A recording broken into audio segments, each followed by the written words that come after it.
ثاقب، آپ کو اتحادی کہاں کھڑے ہوئے نظر آ رہے ہیں؟ اور جیسے کہ نظم ثاقب صاحب نے کہا تھا کہ مصلحتاً ہے پیپلز پارٹی نون لیگ کے ساتھ، تو اب جب کہ وہ حکومت بار بار چھوڑنے کی یا اسمبلیاں تحلیل کرنے کی بار بار بات کر رہی ہے، کیا اس سے ایسا لگتا ہے کہ جو مصلحت تھی اب وہ ختم ہو چکی ہے یا پھر کوئی اور معاملہ ہے؟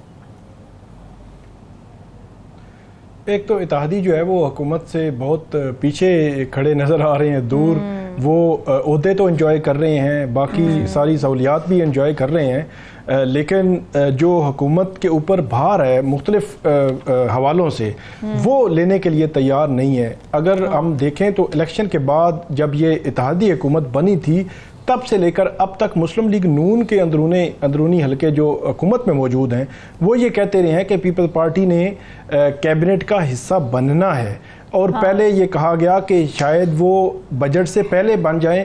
پھر کہا گیا نہیں بجٹ کے باہر بعد جو ہے وہ ان کا آنا جو ہے وہ طے ہے، لیکن نہ بجٹ سے پہلے وہ بنے فیڈرل کیبنٹ کا حصہ، نہ بجٹ کے بعد بنے، اور حکومت جو ہے وہ پے در پے ان کو سبکی کا سامنا جو ہے وہ کرنا پڑ رہا ہے۔ اس میں ریسنٹ پاسٹ اگر آپ دیکھیں تو پی ٹی آئی پر پابندی کی انہوں نے بات کی، آرٹیکل 6 لگانے کی انہوں نے بات کی، اور وہ وزیر اطلاعات نے پریس کانفرنس کی، وہ ایسی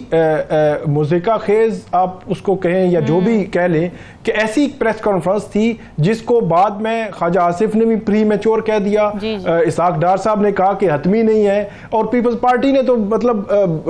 مختلف بیانات ان کے آتے رہے، ان کے جو فرحت اللہ بابر صاحب ہیں، رضا ربانی ہیں، دوسرے ان کے بیانات الگ تھے، شرجیل میمن جو ہے وہ الگ زبان بول رہے تھے۔ اب جو پیپلز پارٹی بھی جو ہے وہ مختلف میرے خیال میں آپشن وہ کھلے رکھتے ہیں کہ آصف علی زرداری صاحب نے بھی بیان دے دیا کہ حکومت بنانا اور ہٹانا، اور اب جو ہے وہ نیّر بخاری صاحب نے بھی ایک جو ہے وہ بیان دے دیا، تو یہ میرے خیال میں سارے ہی آپشن ایسے لگتا ہے کہ کھلے رکھے ہوئے ہیں۔ اور ایک چیز اور بھی طے ہے کہ آج اگر عمران خان صاحب اگر یہ کہیں کہ ہم ٹھیک ہے جی پیپلز پارٹی کے ساتھ بیٹھتے ہیں، تو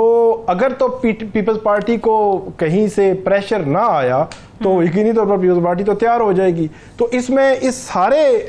معاملے میں جو کشتی ہے وہ مسلم لیگ نون کی بھور میں ہے۔ اگر نیّر بخاری صاحب کے جو بیان ہے اس پہ اگر جائیں اور یہ بیٹھ جائیں عمران خان صاحب کے ساتھ اور یہ ری الیکشن میں چلے جائیں تو نقصان کس کا ہے؟ نقصان تو مسلم لیگ نون کا ہے۔ پیپلز پارٹی کا جو حصہ ہے وہ انہوں نے جیسا تیسا ہے وہ لے لینا ہے۔ یہ آپ اس کو جو بھی نام دیں کہ سندھ میں نہ تو مسلم لیگ نون اس طرح ایکٹیو ہے، نہ ہی پی ٹی آئی۔ بالکل، وہ کہیں نہ کہیں جہاں وہ ایڈجسٹ کرنا ہوتا ہے وہ کیا کہتے ہیں آصف علی زرداری صاحب، تو پھر آپ کو پتہ ہے کہ وہ پوری سیاست کی بساط جو ہے وہ بچھائے ہوئے ہیں، وہ ہر طرف جو ہے وہ نظر رکھے ہوئے ہوتے ہیں، اور جہاں پہ پریشر کی ضرورت ہوتی ہے وہ پریشر بھی آ جاتا ہے، اور جہاں پہ ان کے ساتھ بیٹھنے کی ضرورت ہوتی ہے ساتھ بھی بیٹھ جاتے ہیں۔ اب جو لیجسلیشن ہو رہی ہے اس لیجسلیشن میں بھی پیپلز پارٹی ہے ساتھ، الیکشن ایکٹ میں یا انہوں نے نظر ثانی بھی دائر کر دی، تو آپ دیکھیں کہ ہر محاذ پہ پیپلز پارٹی کہیں نہ کہیں ان کے کچھ لوگ جو ہے وہ نظر آئیں گے۔ تو جو کشتی ہے وہ حکومت کی بھنور میں ہے۔ حکومت کے حوالے سے آج بھی یہ بات ہو رہی ہے